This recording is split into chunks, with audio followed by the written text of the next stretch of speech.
할렐루야. 네. 우리가 지난주에 이제 느헤미야가 성벽 재건을 다 마치고 나서 사람들을 세우는 일들을 했잖아요. 리더십을 세우고, 그리고 그들을 다스릴 수 있는 관리자들을 세우고 예배자를 세팅을 하였습니다. 예루살렘에 거주할 수 있도록, 그러니까 그 안에 거주한 거주민들이 너무나 부족하니까 1차 귀환민들을 대상으로 인구 조사를 실시하는 것도 우리가 보게 되었습니다. 이는 모든 것이 무엇을 위해 진행하는가?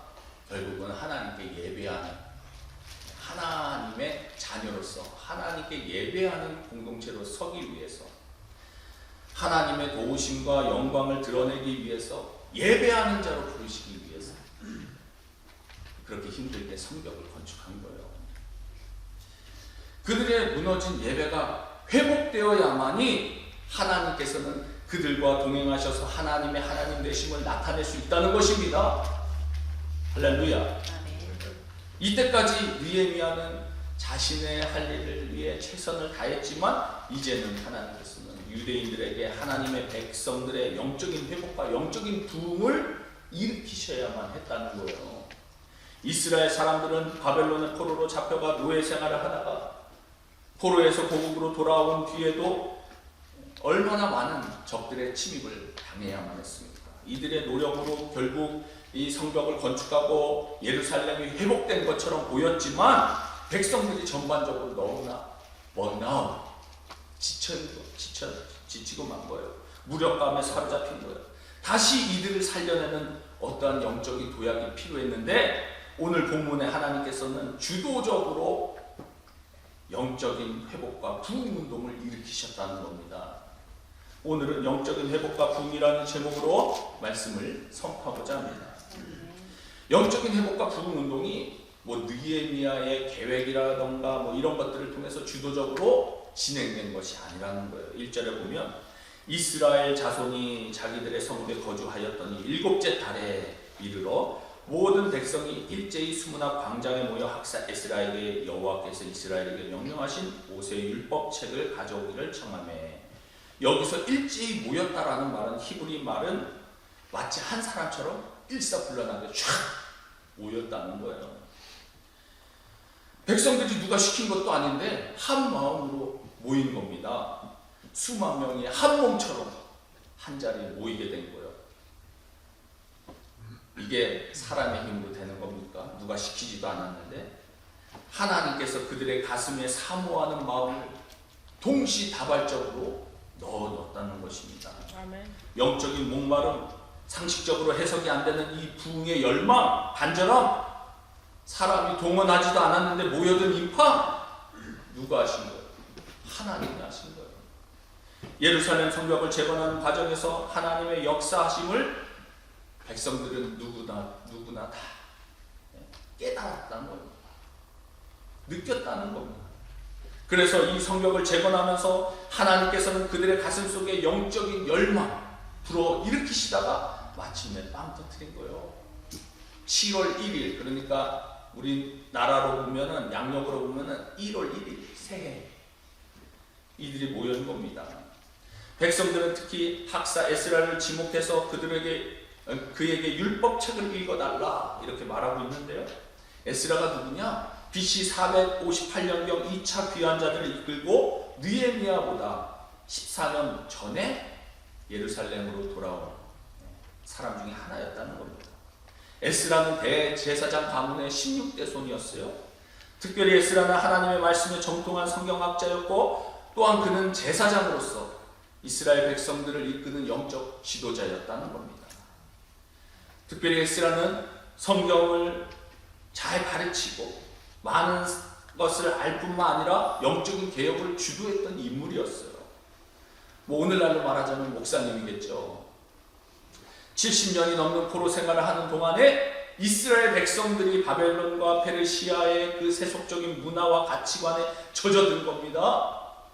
이들의 후손들이 고국으로 돌아왔으니 하나님의 말씀을 알겠습니까? 모르죠. 제대로 들어본 적도 없던 것입니다. 하나님의 백성으로서의 정체성도 없었던 것이죠. 요즘처럼 성경이 흔한 시대가 아니잖아요. 성경의 이 성전에 이 두루마기에 쓰여진 이 성경은 아무나 가질 수 있는 것이 아닙니다. 이거를 기록해서 남기는 것도 일이지만 그걸 사본 뜨는 것도 쉽지 않은 거예요. 그러나 에스라가 그것을 가지고 있었다는 겁니다.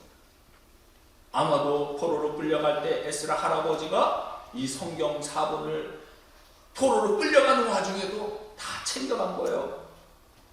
여러분 오늘처럼 성경책을 셀폰에다가 다 집어넣고 보는 시대가 아니잖아요. 창세기만 해도 그 두루마기, 제가 전에 그 두루마기 그 성경이 쓰여져 있는 그 원문 이제 전시장에서 본 적이 있는데 이만합니다. 이만해. 그걸 다 일일이 펴가지고 그걸 기록하고 읽는다고 생각해 보세요. 창세기만 그 창세기 한 권에 대한 두루마기가 얼마나 있겠습니까? 몇십 개가 있었을 거예요. 근데 모세오경, 창세기, 출애굽기, 레위기, 민수기, 신명기 거기에 대한 모세오경 그 두 성경 두루마기를 다 챙겨간다고 생각해 보세요. 쉽지 않은 겁니다. 네, 에스라 가문이 이걸 보존한 거예요. 어떻게 보존할 수 있었습니까?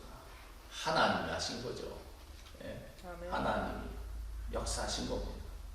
마침내 말씀을 잘 보관하고 준비한 그 에스라의 때가 온 겁니다.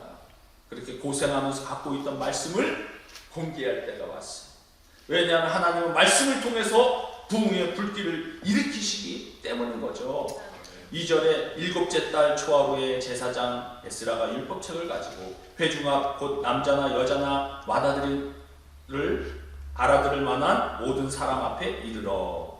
일곱째 달 초하루, 제가 말씀드렸듯이 7월 1일, 이 날은 유대인의 이제 유대력으로 보면 1월 1일이에요. 새해 날, 다름없다는 겁니다. 그러니까 오늘날로 말하자면 신년 정월 초하루, 1월 1일 한 해가 시작하는 그때 이들이 하나님의 말씀을 듣기 위해 모였다는 겁니다. 왜? 하나님의 말씀을 듣는 것으로 시작하려고 했다는 거예요. 우리 교회도 매년 신년 새벽 예배를 우리가 하고 있는데, 오늘날 우리의 말로 표현하자면 신년 초하루, 신년을 하나님의 말씀을 듣는 것으로부터 시작했다는 거예요. 3절에 보면 수문학 광장에서 새벽부터 정오까지 남자나 여자나 알아들을 만한 모든 사람 앞에서 읽음에 뭇 백성이 그 율법책에 귀를 기울였는데, 남자나 여자나 알아들을 만한 모든 사람, 말귀를 들을 수 있는 모든 사람이 다 모여든 겁니다. 거기에는 남녀도 차별이 없고 신분도 차이가 없고 나이도 차별이 없이 다 모여서 하나님의 말씀을 안 들어도 될 만큼 완벽한 사람이 없다는 겁니다. 다 들어야만 한다는 거예요. 하나님의 말씀을 못 들을 정도로 바쁜 사람이 없다는 겁니다. 모든 사람이 하나님의 말씀을 들어야 된다는 거예요. 모든 사람이 나와서 하나님의 말씀을 들을 때에 세상을 이길 수 있기 때문이에요. 아멘. 오늘 말씀에서 영적인 대부흥이 하나님의 말씀으로 시작된 것을 우리들에게 보여주죠. 로마서 10장 17절에 뭐라고 그럽니까? 그러므로 믿음은 들음에서 나며 들음은 그리스도의 말씀으로 말미암느니라. 할렐루야. 우리가 가지고 있는 이 신앙 근간 믿음은 들음에서 나는 거예요. 들음은 하나님의 말씀으로 난다고 말하고 있습니다. 우리가 하나님의 말씀 듣지 않으면 하나님의 백성으로서 믿음이 생길 수 없는 것입니다. 그는 더 이상 하나님의 백성이 아닌 것입니다. 하나님의 백성이 하나님의 말씀으로 충만하지 않으면 세상을 이길 수가 없는 거예요. 하나님의 사람은 하나님의 말씀을 먹어야 사는 겁니다. 하나님의 말씀으로 채워져야 세상이 감당할 수 없는 담대한 인물로 쓰임받게 되는 것이죠. 수문학 광장에서 에스라가 새벽부터 정오까지 율법책을 읽었다고 했어요. 그러니까 오전 6시부터 해가 뜨는 중천, 그죠? 정오 12시까지 6시간을 낭독한 겁니다. 말씀을. 이 긴 시간을 전부 다가 서서 쫑긋 귀를 세우고 말씀에 집중했다는 겁니다. 여러분, 이게 하나님의 역사예요. 여러분 40분만 넘어가고 30분만 넘어가고서 여기 벌써 그냥 몸이 그냥 찌뿌둥하고 견디지 못하고 셀폰 쳐다보고 하나님이 열정을 부어내주셨어요. 6시간이 10분처럼 간절한 마음으로 다 지나가게 되는 겁니다. 누가 그렇게 청중을 집중력 있게 끌어갈 수 있습니까? 이 말은 무슨 말이냐? 부흥은 인간이 하는 게 아니라는 거예요. 부흥은 성령의 역사로 이루어지게 되는 것입니다. 한마디라도 하나님 말씀을 더 듣고자 하는 그 열심, 에스라의 열심과 또 백성들의 하나님의 말씀을 향한 목마름이 이게 부딪히니까 영적인 부흥이 일어나게 되는 것이죠. 5절에 에스라가 모든 백성 위에 서서 그들 목전에 책을 펴니 책을 펼 때에 모든 백성이 일어서니라. 모든 백성이 일어났다. 이 말은 하나님의 말씀을 들으니까 가슴이 벅차오르는 겁니다. 가만히 있을 수 없는 겁니다. 유대인들은 일반적으로 회당에서도요, 앉아서 말씀을 들었어요. 기도할 때 서서 하지만 그들의 습관이 아니었다는 겁니다. 보통 유대인들은 앉아서 듣고 일어나서 기도했는데 수십 년 동안 기다려오던 이 부흥의 시간, 바벨론의 노예 생활 동안에 듣지 못했던 하나님의 말씀의 임재 가운데 그들이 견디지 못하는 것, 가만히 앉아있을 수 없어서 일어나게 된 것입니다. 6절에 에스라가 위대하신 하나님 여호와를 송축하며 모든 백성이 손을 들고 아멘 아멘 하고 응답하고 몸을 굽혀 얼굴을 땅에 대고 여호와께 경배하니라. 에스라가 말씀의 선포가 끝나자 위대하신 하나님을 송축했다고 말합니다. 찬양합니다. 에스라가 하나님을 찬양하니까 백성들이 거기에서 아멘 아멘 응답했다는 거예요. 심령에 갈급하여 말씀을 듣고 그들이 진정한 예배자가 된 겁니다. 예배가 달라지는 거예요. 경배가 달라지는 거예요. 그냥 한 귀로 왔다 한 귀로 나가는 것이 아니라 그 말씀을 들으니까 말씀 옳습니다. 예배란 하나님의 말씀에 반응하는 겁니다. 하나님은 다 옳으십니다. 다 그대로 이루어질 줄 믿습니다. 그대로 이루어 주시옵소서. 저에게는 아무런 의의가 없습니다. 이의가 없으니까 다 이루어 주시옵소서. 이걸 고백하는 게 아멘인 것이에요. 아멘. 네, 아멘. 왜 아멘 안 하시죠? 아멘. 네, 그렇게 될 줄 믿습니다. 아멘. 그러면서 백성들이 얼굴을 땅에 대고 여호와를 경배하는 거예요. 에스라의 말씀 선포를 위해서 이 레위인들도 함께 도왔던 것을 본문을 통해 보게 되는데요. 7절에 보면 레위인 13명이 기록되어 있습니다. 이들이 뭘 했느냐? 7절 마지막에 보면 레위 사람들은 백성이 제자리에 서 있는 동안 그들에게 율법을 깨닫게 하였다. 율법을 깨닫게 했다는 겁니다.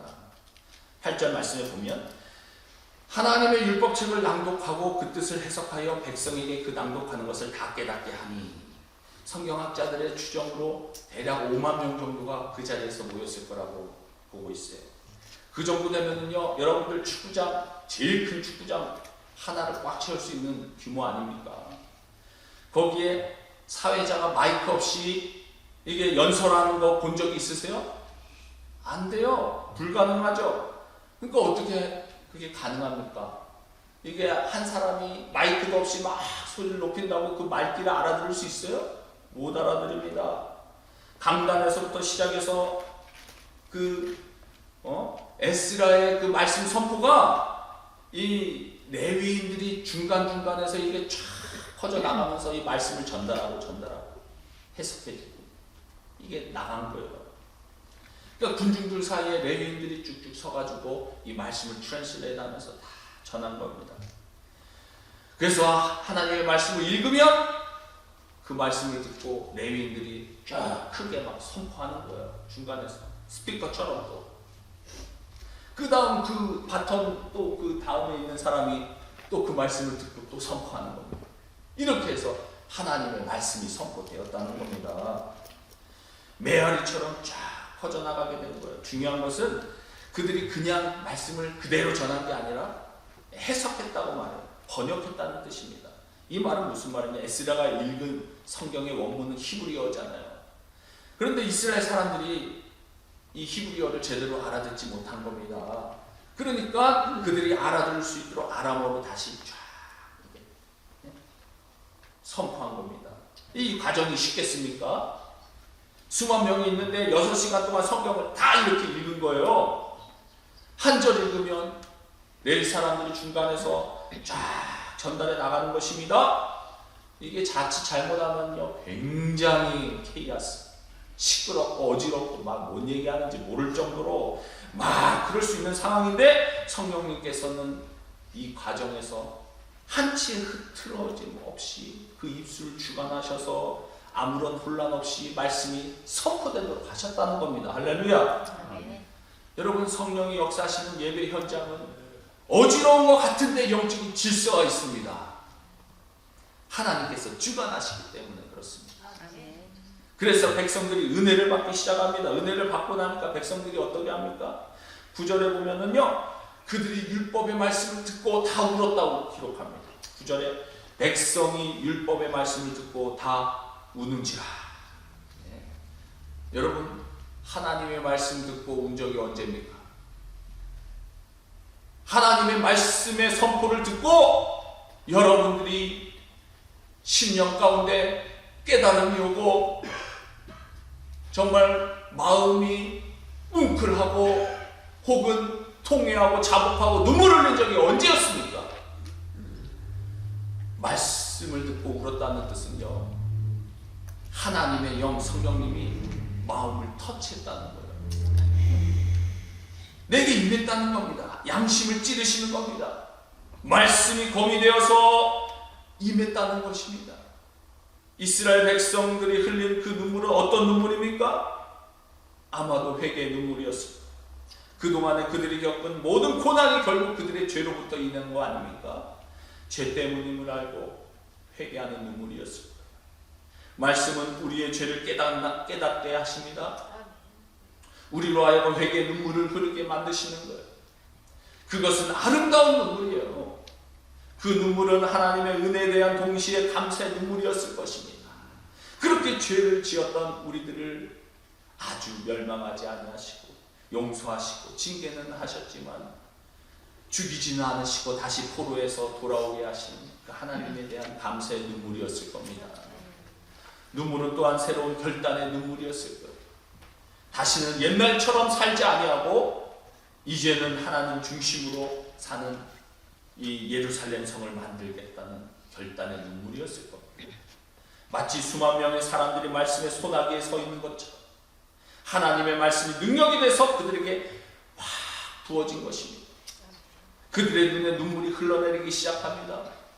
얼마나 축복된 순간이었습니까? 백성들이 우니까 느헤미야와 지도자들이 당황해서 말리고 있어요. 세상에. 9절에 보니까 총독 느헤미야와 제사장 겸 박사 에스라와 백성을 가르치는 레위 사람들이 모든 백성에게 이르기를 오늘은 너희 하나님 여호와의 성일이니 슬퍼하지 말며 울지 말라 하고, 오늘은 정을 초하루다, 신년 새해다, 하나님의 성일이다, 그러니 슬퍼하지 말라, 축제를 벌이자. 눈물이 흐르니까 그들이 축제가 시작이 된 것입니다. 회복과 함께 축제가 오는 것입니다. 예수 그리스도의 십자가의 죽음을 통해서 부활의 축제로 우리가 나아가는 줄 믿으시기 바랍니다. 특별히 총독 느헤미야가 백성들한테 국가적인 잔치를 벌이면서 격려하는 말을 보게 되죠. 10절에 보면 느헤미야가 또 그들에게 이르기를 너희는 가서 살찐 것을 먹고 단 것을 마시되 준비하지 못한 자에게는 나누어 주라. 이 날은 우리 주의 성일이니 근심하지 말라. 여호와로 인하여 기뻐하는 것이 너희의 힘이니라. 아멘. 여기 말씀의 핵심이 무엇일까요? 여호와를 기뻐하는 것이 너희의 힘이니라. The joy of the Lord is your strength. 할렐루야. 여러분, 하나님의 기쁨이 여러분의 영적인 힘임을 믿습니까? 그것이 능력임을 믿습니까? 그래서 그분을 영원토록 기뻐하는 것. 하나님은 축제의 인생으로 우리를 만들어 놓으셨습니다.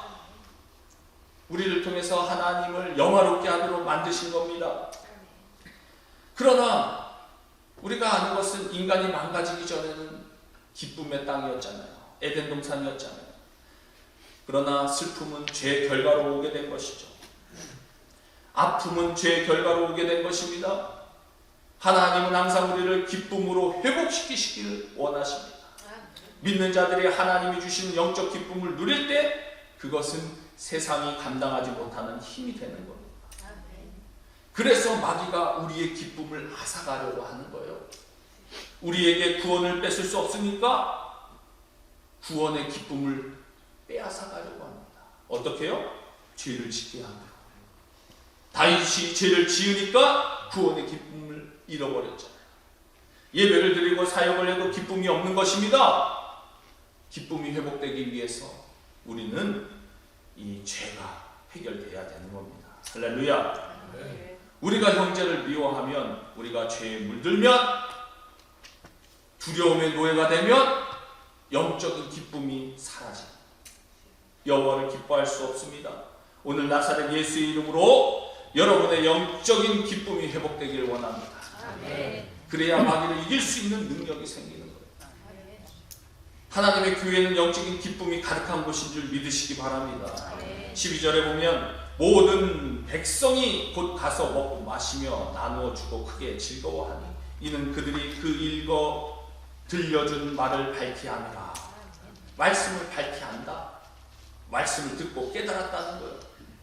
은혜를 받았다는 겁니다. 말씀을 통해 자신들의 죄의 실체를 알았다는 겁니다. 하나님의 용서하심을 알았다는 겁니다. 하나님의 뜻을 알았다는 거예요. 그래서 은혜를 받은 거죠.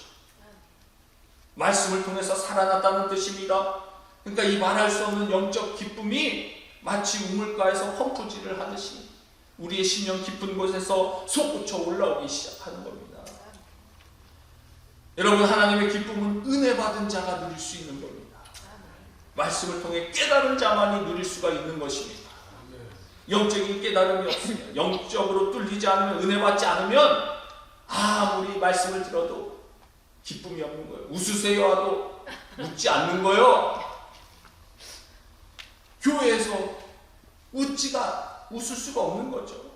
저는 여러분에게 하나님이 주시는 은혜의 기쁨이 충만하기를 바랍니다. 아멘. 사도행전 13장에 보면 제자들은 기쁨과 성령이 충만했다고 기록하여, 이 기쁨과 성령이 충만해지면 세상이 감당하지 못하는 놀라운 하나님의 사람이 되는 겁니다.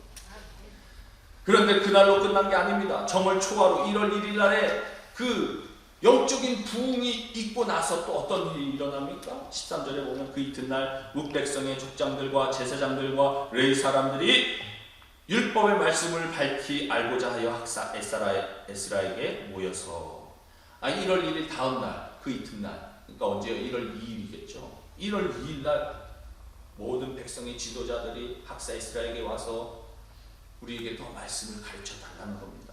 이 말은 무슨 말입니까? 성경 공부해달라는 겁니다. 창세기 끝났는데 목사님 출애굽기 안 하실 거예요? 와서 물어보는 겁니다. 더 큰 은혜를 받고자 구하는 겁니다. 이제는 백성들의 영적인 결기에 막 에스라가 끌려가는 거예요. 은혜는 더 큰 은혜를 갈구하게 되는 것이죠. 1월 1일 정월 초하루의 큰 부흥, 하루 종일 부흥 집회를 통해서 은혜 받은 그들은 이제 구체적으로 더 뭘 해야 되는가 묻기 시작하는 겁니다. 하나님의 은혜를 받은 사람에게는 그 은혜의 삶으로 풀어내는 순종이 필요한 거예요. 그것에 대해서 말씀으로 하나님께서는 알려주시는 것이 나옵니다. 그들이 다 와서 이제 우리가 더 큰 은혜를 받고 싶습니다. 하나님 우리에게 구체적으로 뭘 원하십니까? 에스라에게 이제 얘기한 거죠. 구한 거죠. 그러니까 에스라가 글쎄 한번 봅시다. 말씀을 읽다가 초막절 준수하는 그런 말씀에 딱 꽂힌 겁니다. 여러분, 특별히 큰 은혜를 받는 것도 중요하지만 하나님께서는 우리 각 한 사람 한 사람에게 어떤 부분에서 딱 걸리는 말씀을 주십니다. 이스라엘 사람들에게 이 시점에서 갑자기 초막절 준수하는 그 내용의 그 말씀이 걸린 겁니다. 초막절이 어떤 절기인가? 이스라엘 백성들이 40년 광야 생활을 기념하는 절기였어요. 아예 기념할 게 없어서 40년 동안 광야에서 헤매던 그것을 뭐하러 기념하냐? 근데 하나님은 그걸 기념하라고 초막절을 지키라고 한 것입니다. 40년 광야 생활 동안 그들을 먹이시고 입히셨던 하나님의 은혜, 아무것도 아니었던, 보잘것없었던 그들을 기억하는 절기였다는 겁니다. 딱 그 절기를 기억나게 하셨어요. 아마도 70년 바벨론 광야 같은 포로 생활을 체험하고 돌아온 그들의 처지와 딱 맞물렸기 때문인 것입니다. 그 포로로 끌려가서 고생당하고 돌아온 거 아닙니까? 그러니까 초막절은 15일부터 시작됐는데 2일날 이런 문제가 이런 일이 벌어진 것입니다. 2주 있으면 다가오는 절기가 이제 초막절이잖아요. 그러니까 하나님께서는 그 초막절에 대한 부분을 딱 걸리게 하셨어요. 그들의 처지랑 딱 맞아 떨어지는 것입니다. 말씀을 하나님이 어떤 말씀을 주시는가 이상으로 언제 주시는가, 그것도 중요한 겁니다. 내 인생의 어떤 시점에서 들으면 쏙쏙 들어오는 말씀이 있다는 겁니다. 왜냐? 10대 때는 아무리 들어서 뭐 정욕이고 뭐고 하면 이게 들리지 않는 겁니다. 근데 나이가 먹고 40대가 넘어가고 그러면서 확 꽂히게 되는 거죠. 어떤 하나님의 말씀이 우리 인생의 어떤 시점과 딱 걸릴 때가 있다는 거죠. 내 인생의 상황과 가장 연관된 부분, 내게 가장 필요한 말씀, 내가 지금 당장 실천할 수 있는, 그리고 실천해야 하는 그런 어떤 부분을 성령님께서는 핀포인트로 딱 짚어주시는 거예요. 그럴 때 우리는 어떻게 해야 합니까? 순종하는 거예요. 실천한 자는 그때부터 은혜를 경험합니다. 말씀이 지루한 분들은 말씀대로 살지 않는 분들이기 때문에 그런 거예요. 이스라엘 사람에게 하나님은 은혜를 받게 한 다음에 초막절을 준수하라는 그 말씀을 기억나게 하셨다는 겁니다. 그러니까 전부 다 가서 나뭇가지를 주워다가 천조각을 엮어가지고 광야에서 살던 그 텐트, 오두막집 비슷한 거 만들어 놓고 실제로 거기에서 일주일 동안 사는 것이 이 초막절 아닙니까? 광야에서 먹었던 음식을 먹으면서 그때를 기억하는 거예요. 광야를 겪어보지 않았던 자녀들은 시청각 교육을 하는 겁니다. 아빠, 우리 조상이 이런 데서 살았어? 글쎄, 이런 데서 살았었다거냐. 불같이 뜨거운 광야와 아무것도 없던 시절에서 하나님이 얼마나 그들을 사랑하시고 돌보셨던가. 가장 심플하게 살았지만 가장 행복했던 그들. 어린아이처럼 하나님만 의지했던 순수한 첫사랑의 신앙 회복하라는 겁니다. 오늘 입교와 유아 세례가 있는데 제 종로로 타던 우리를 주님의 보혈로 깨끗하게 하시고 예수님과 죽고 부활하시는 그 세례를 통하여 우리를 거듭나게 하셨다는 겁니다. 얼마나 감사한 일입니까? 할렐루야. 깨닫게 하는 거예요. 17절 사로잡혔다가 돌아온 회중이 다 초막을 짓고 그 안에서 거하니 눈의 아들 여호수아 때로부터 그날까지 이스라엘 자손이 이같이 행한 일이 없었으므로 이에 크게 기뻐합니다. 초막절 준수를 하면서 큰 기쁨이 몰려온 겁니다. 근데 웃긴 것은 이 초막절이요 여호수아 이후로 1000년 동안 지켜지지 않았다는 겁니다. 얼마나 충격적입니까? 약속의 땅으로 들어온 때부터 지금 이 시기까지 1000년에 이르도록 초막절이 준수되지 않았다는 겁니다. 하나님 말씀을 순종하지 않았다는 겁니다. 충격이죠. 왜냐하면 그 사이에 어떤 일이 벌어집니까? 솔로몬 성전도 짓고 모든 규격에 맞춘 장대한 화려한 제사장, 레위 집단의 종교의식도 있고 그런 신앙생활을 했었던 이스라엘 백성이기 때문에 충격적인 말씀이죠. 이 말은 무슨 말입니까?